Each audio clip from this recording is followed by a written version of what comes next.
नमस्ते म रामबाबु बाठा यहाँहरूको समक्षमा आजको क्लासमा यहाँहरूलाई सबैलाई हार्दिक स्वागत गर्न चाहन्छु। आजको क्लासमा यहाँहरूको समक्ष मैले लिएर आएको छु find the limits at the points specified. यसमा चाहिँ कुनै पनि यदि पोइन्ट गिभेन छ भने कुनै पनि फङ्सनको लिमिट हामी कसरी पत्ता लगाउने, यो चाहिँ योभन्दा पहिलाको क्लासमा हामीले चाहिँ के कुरा गरेका थियौँ भने लिमिटको इन्ट्रोडक्सनको कुरा गरेका थियौँ। Introduction to the limits, it means what is a limit and examples of the लिमिटको हामी कुरा गरिसकेका छौँ। कुनै पनि लिमिट एक्जिस्ट हुनको लागि आरएचएल लिमिट र LHL limit at a point, कुनै पोइन्टमा चाहिँ आरएचएल लिमिट र एलएचएल लिमिट यदि इक्वल छ भने त्यो लिमिट के हुन्छ भने एक्जिस्ट हुन्छ।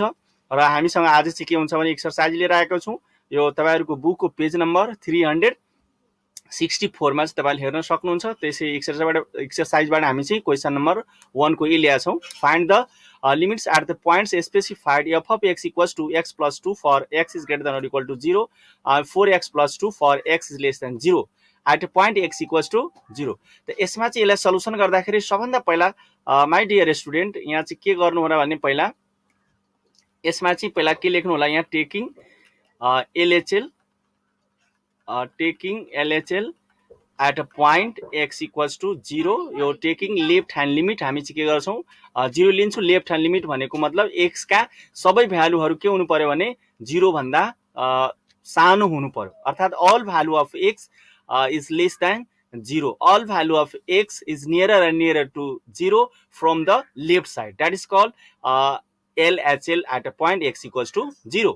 त्यसैले हामी चाहिँ के गर्छौँ भने यहाँ लिमिट लेख्दाखेरि limit x tends to 0 minus 0 पनि लेख्न सक्नुहुन्छ। त्यसपछि हामी के लेखौँ फङ्सन, यो चाहिँ लेफ्ट ह्यान्ड लिमिटको सिम्बल हो।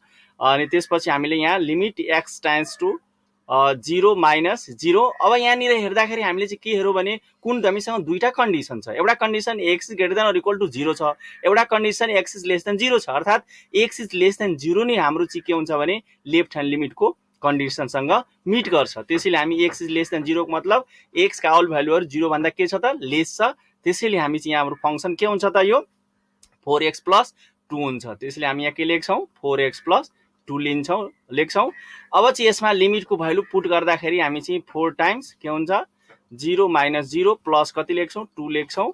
सो हियर 4 इन्टु 0 प्लस 2 लेख्नुभयो भने यसको कति आउँछ 2 ले दिन्छ। ठिक त्यस्तै गरी taking RHL right hand limit at a point, कुन पोइन्टमा त x इक्वल्स टु 0 पोइन्टमा। त्यसैले हामी यहाँ चाहिँ लेख्छौँ लिमिट राइट ह्यान्ड लिमिटको 0 प्लस 0 हाम्रो 0 पोइन्ट हो र यो प्लस 0 भनेको हाम्रो राइट ह्यान्ड लिमिटको चाहिँ नोटेसन हो। अनि f of x is equal to अनि then limit x tends to 0 plus 0। It means here the taking right hand limit at a point x equals to 0 means कि all value of x from the right sides nearer and nearer to 0, it means all value of x is greater than 0। so यहाँ हामी के देखिरहेको छौँ x is greater than or equal to 0 छ भने हामी के लिन्छौँ x plus 2 लिन्छौँ। त्यसैले यहाँ चाहिँ के हुन्छ भने जब राइट ह्यान्ड लिमिट छ भने यहाँनिर x plus 2 लिनु होला। अनि x plus 2 हियर अब put the value of the limit, अनि यहाँ के हुन्छ त 0 प्लस 0 अनि त्यसपछि यो के भयो त plus 2। So you solve and then you will get plus 2 है। यति गरिसकेपछि हामीलाई चाहिँ यहाँ के देखिरहेको छ भने यसमा लिमिटिङ भ्यालु दुईटैको चाहिँ के छ भने दुईटैको एलएचएल लिमिट र आरएचएल लिमिट के छ त इक्वल छ। So we can write here limit x tends to 0 F of x equals to के लेख्न सक्छौँ हामी 2 लेख्न सक्छौँ। That is the answer. हाम्रो यहाँ चाहिँ लेफ्ट ह्यान्ड लिमिट र राइट ह्यान्ड लिमिट के हुन्छ भने इक्वल हुन्छ, त्यही भएर हामी चाहिँ यसलाई चाहिँ के लेख्न सक्छौँ limit x tends to 0 F of x equals to 2। So also you can write the this function is exist, यहाँ चाहिँ हामी यहाँ त्यो पनि लेख्न सक्छौँ। क्लियर छ, मलाई चाहिँ क्लियर भएको होला। अब चाहिँ हामी चाहिँ के गर्छौँ भने अर्को क्वेसन चाहिँ कोमा लिन्छौँ। क्वेसन नम्बर यसैको चाहिँ के गर्छौँ भने यो 1 कै क्वेसन नम्बर 1 कै हामी चाहिँ सी हेरौँ। मलाई लाग्छ 1 को बी क्वेसन यस्तो छ। 1 को बी नम्बरमा f of x equals to function छ 3x प्लस 2 छ for x is greater than equal to 1 अनि यो चाहिँ के छ भने equals to 2x for x is less than फङ्सनलाई के गर्नु छ भने फाइन्ड द लिमिट गर्नु छ कुन पोइन्टमा x इक्वल्स टु 1 पोइन्टमा हामीलाई चाहिँ के गर्नु छ लिमिट फाइन्ड आउट गर्नु छ। त्यसैले यसलाई चाहिँ ढिला नगरिकन सिधा सल्युसन गरौँ। त्यसपछि हामी चाहिँ के गरौँ भने यहाँ टेकिङ लिमिट नलेखेर डाइरेक्टली तपाईँले लेख्दाखेरि लेख्न सक्नुहुन्छ भने यहाँ लिमिट x टाइम्स टु के छ हामी पोइन्ट के छ 1 छ। त्यसैले यहाँ के गरौँ 1 पोइन्ट लेखौँ अनि -0 this is the symbol of taking LHL at a point x equals to 1। त्यसैले हामी फङ्सन लेखौँ f अफ x, यो चाहिँ लेफ्ट ह्यान्ड लिमिट हो हामीले लिएको। यसलाई हामी चाहिँ लेख्दाखेरि लिमिट x टाइम्स टु 1 - 0 लेखौँ।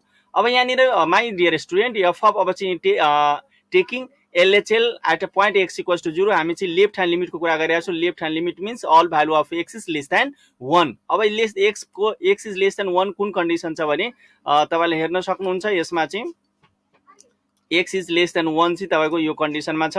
त्यसैले x का अल भ्यालुहरू चाहिँ के छ भने 1 भन्दा के छ लेस छ। त्यसैले हामी चाहिँ के हुन्छ भने हाम्रो LHL मा 2x के हुन्छ f of x equals to के हुन्छ त 2x लिन्छौँ। त्यसैले चाहिँ हामी के गर्यो भने यहाँ 2x लिन गइरहेछौँ। यहाँ कति हुन्छ त 2x हुन्छ है, कति हुन्छ 2x हुन्छ। अनि हामी चाहिँ के गरिरहेछौँ भने यहाँ 2x लिइरहेछौँ 2x is equal to अब चाहिँ 2 जस्ताको त्यस्तै राखौँ। अब x को भ्यालु हामी राखौँ 1 माइनस कति राखौँ 0। तपाईँलाई सोल्भ गर्दाखेरि पक्कै मन लाग्छ यो 2 हुन्छ। त्यसपछि अब चाहिँ के गर्यो भने फेरि taking RHL at a point x equals to 1 है। हामी चाहिँ यहाँ limit x times to 1 plus लेख्नु होला। प्लस 0 लेख्दाखेरि सबैलाई थाहा भएको कुरा, योभन्दा पहिला पनि मैले सल्युसन गरेँ 1 को a नम्बरमा। अथवा taking RHL at a point x equals to 1 लेख्न सक्नुहुन्छ। त्यसपछि हामी यहाँ के लेखौँ f of x and then limit x times to 1 plus 0। अब यहाँ चाहिँ के छ भने जब हामी RHL लिमिट लिँदाखेरि जब हाम्रो पोइन्ट x इक्वल्स टु 1 छ भने यसको मतलब के हो भने x का अल भ्यालुहरू 1 भन्दा के हुनु पर्यो ग्रेटर हुनु पर्यो है। 1 भन्दा के हुनु पर्यो ग्रेटर हुनु पर्यो। त्यो 1 भन्दा ग्रेटर कुनमा छ त यहाँ तपाईँले हेर्न सक्नुहुन्छ। यहाँ छ यो x is greater than or equal to 1 छ भने हामी यो 3x प्लस के गर्छौँ 2 लिन्छौँ। त्यसैले यहाँ फङ्सन हाम्रो के हुन्छ 3x प्लस के हुन्छ 2 हुन्छ। अब चाहिँ यहाँ 3 टाइम्स अनि x को भ्यालु हाम्रो के हुन्छ 1 प्लस के हुन्छ 0 हुन्छ अनि के हुन्छ प्लस 2 हुन्छ। यसलाई तपाईँ सल्युसन गर्नुभयो भने 3 प्लस कति हुन्छ 2 हुन्छ। अब यहाँ तपाईँले मजाले हेर्न सक्नुहुन्छ हाम्रो लेफ्ट ह्यान्ड लिमिट के भयो 2 आइहाल्यो र राइट ह्यान्ड लिमिट के भयो भने यहाँ 5 आएको छ। So therefore we can write here यहाँ चाहिँ हामी के लेख्न सक्छौँ कि limit x times to 1 minus 0 f of x is not equal to limit x times to के हुन्छ भने 1 प्लस 0। किनभने यो f अफ x यसमा चाहिँ एट अ पोइन्ट कुन पोइन्टमा यो चाहिँ यो at a point x equals to 1 पोइन्टमा चाहिँ के भयो भने यो चाहिँ लेफ्ट ह्यान्ड लिमिट र राइट ह्यान्ड लिमिट के भयो भने इक्वल भएन भने त यस्तो कन्डिसनमा हामी चाहिँ यसलाई के लेख्छौँ भन्दाखेरि एन्ड हेन्स यसमा चाहिँ के लेख्छौँ भने कि the limit of the function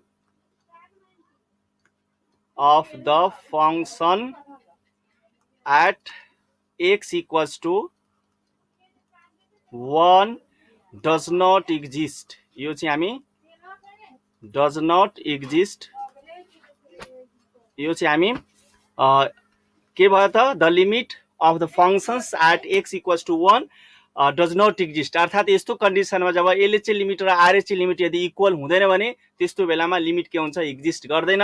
तर हामी योभन्दा पहिला भर्खरै हामीले यहाँ हेरेका थियौँ क्वेसन नम्बर 1 मा। यसमा चाहिँ के थियो भने यहाँ चाहिँ तपाईँको LHL लिमिट र RHL लिमिट के थियो भने यहाँ चाहिँ दुईटै इक्वल आएको थियो। त्यसैले यसमा चाहिँ यो LHL लिमिट जुन थियो 2 थियो, RHL लिमिट कति थियो 2 थियो। दुईटै इक्वल भएको हुनाले यहाँ चाहिँ हाम्रो चाहिँ के थियो भने लिमिट के थियो भने यहाँ दुईटै एक्जिस्ट गरेको थियो भने हामी चाहिँ यहाँ लेख्न सक्थ्यौँ। यो क्वेसनको सल्युसन गर्नुभन्दा पूर्वमा चाहिँ हामीले के ध्यान दिनु हो भने केही यसका कन्डिसनहरू ध्यान दिनुपर्ने हुन्छ। के कन्डिसन भने we know that the modulus of x is equal to we have two condition. First if x is greater than or equal to 0 equals to minus x if x is less than 0।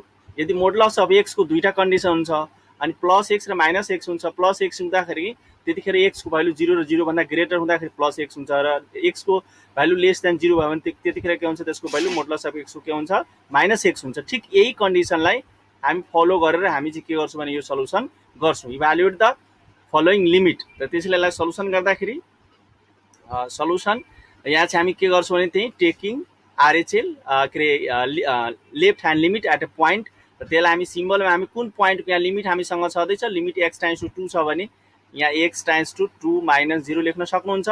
त्यसपछि हामी चाहिँ के लेख्छौँ भने यहाँ function हामीसँग छ x minus कति छ, 2 छ। अब माई डियर स्टुडेन्ट, यहाँनिर हामी चाहिँ कुरा के गरिरहेको थियो भने नि कि यदि मोडुलस अफ एक्स माइनस 2 को जुन भ्यालु छ नि हामीसँग दुईटा कन्डिसन छ। एउटा चाहिँ छ यदि एक्स को भ्यालुहरू 0 भन्दा ग्रेटर भएमा है, अर्थात् एक्स माइनस 2 को जुन छ नि एक्स माइनस 2 जुन छ को भ्यालुहरू चाहिँ के हुन्छ भने 0 भन्दा लेस हुँदाखेरि त्यतिखेर यसको भ्यालु कति हुन्छ त, माइनस एक्स हुन्छ। जसरी मोडुलस अफ एक्स हुँदाखेरि के हुन्छ भने एक्स इज लेस देन 0 हुँदाखेरि कति हुन्छ, माइनस 0 हुन्छ। ठिक यस्तै यहाँनिर यदि मोडुलस अफ एक्स माइनस 2 भयो भने के हुन्छ अरे, मोडुलस अफ एक्स माइनस 2 भयो भने एउटा कति हुन्छ, एक्स माइनस 2 हुन्छ, एउटा चाहिँ माइनस एक्स माइनस कति हुन्छ, 2 हुन्छ। दुईटा कन्डिसन हुन्छ, एउटा चाहिँ यो चाहिँ पोजिटिभ हुँदाखेरि x minus 2 is greater than equal to 0, यो चाहिँ के अरे x minus 2 is less than 0। त तपाईँलाई थाहा भइसक्यो कि हामी जब जुन लेफ्ट ह्यान्ड लिमिट लिन्छौँ भने एक्स माइनस 2 चाहिँ को भ्यालु चाहिँ के हुन्छ भने 0 भन्दा के हुन्छ, लेस हुन्छ। त त्यसैले यहाँ चाहिँ हाम्रो के हुन्छ त modulus of x minus 2 is equal to कति लेख्छौँ त, माइनस एक्स माइनस कति लेख्छौँ, 2 लेख्छौँ। यस गुड, त्यसैले यहाँ हामी कति लेख्छौँ, माइनस एक्स माइनस के लेख्छौँ, 2 लेख्छौँ। अब चाहिँ यसमा के गरौँ, भ्यालु पुट गरौँ है। त एक्स को प्लेसमा हामी भ्यालु पुट गर्दा कति लेख्छौँ, 2 माइनस 0 अनि यसको माइनस 2 आफ्नो छँदैछ अनि त्यसपछि यो ब्राकेट घेरौँ अनि यहाँ कति लेखौँ, माइनस 1 अनि 2 माइनस अनि कति हुन्छ, यो 2 माइनस कति हुन्छ, 2 भइहाल्छ है। अनि त्यही भएर चाहिँ 2 बाट 2 माइनस गर्नुभयो भने कति हुन्छ, 0 हुन्छ है यस्तो। अनि त्यही भएर चाहिँ हामी फेरि चाहिँ के हुन्छ भन्दाखेरि हामी अब आरएचएल को कुरा गरौँ, limit x times to 2 plus 0, यहाँ पनि एक्स प्लस कति हुन्छ, सरी माइनस छ, यहाँ चाहिँ कति छ, माइनस, हामीसँग क्वेसन के छ, माइनस हो, एक्स माइनस 2 अनि त्यही भएर हामी यहाँ चाहिँ के लेखौँ, limit x times to 0 2 plus 0 अनि के हुन्छ त भन्दाखेरि मोडुलसको भ्यालु हामीसँग यहाँ चाहिँ यदि x minus 2 is greater than or equal to 0 हुँदाखेरि के हुन्छ त, एक्स माइनस 2 हुन्छ। पहिलो कन्डिसन हाम्रो यहाँ चाहिँ हुन्छ। त्यसैले हामी के लेख्छौँ, modulus of x minus 2 is equal to के लेख्छौँ, एक्स माइनस के लेख्छौँ, 2 नै लेख्छौँ, यहाँ एक्स माइनस 2 नै हुन्छ। ठिक छ। अब चाहिँ यसमा चाहिँ एक्स को भ्यालु राखौँ। त एक्स को भ्यालु हामीसँग के छ, 2 प्लस 0 छ, 2 प्लस के छ, 0 छ, यो 0 छ है, माइनस 2। अब यसलाई सल्युसन गरौँ, 2 माइनस 2 कति हुन्छ त, 0 भयो। अनि देयरफोर हामी यहाँ लेख्न सक्छौँ limit x times to 2 minus 0 F of x, this is the left hand limit, and right hand limit x tends to 2 plus 0 f of x is equal to कति भयो त, 0 भइहाल्यो। कुन पोइन्टमा, एट अ पोइन्ट के भयो त, x equals to, हामी चाहिँ कुन पोइन्टको कुरा गरिरहेको छु त, 2 पोइन्टमा। सो लास्टमा हामी देयरफोर दिएर लेख्न सक्छौँ, के लेख्न सक्छौँ, limit x tends to 2 modulus of x minus 2 is equal to कति भयो त, 0। हाम्रो चाहिँ के भयो, एन्सर भयो। मलाई लाग्छ आजको भिडियो यहाँहरूलाई कस्तो लाग्यो, तपाईँले आफ्नो प्रतिक्रिया दिने होला। आजको क्लासमा यहाँहरूलाई भाग लिएकोमा धेरै धेरै धन्यवाद। फेरि हामी चाहिँ अर्को क्लास लिएर यहाँहरूको समक्ष उपस्थित हुने नै छौँ। त्यति जेलसम्मको लागि यहाँहरूको समक्षबाट बिदा माग्छु। हस्त, धन्यवाद।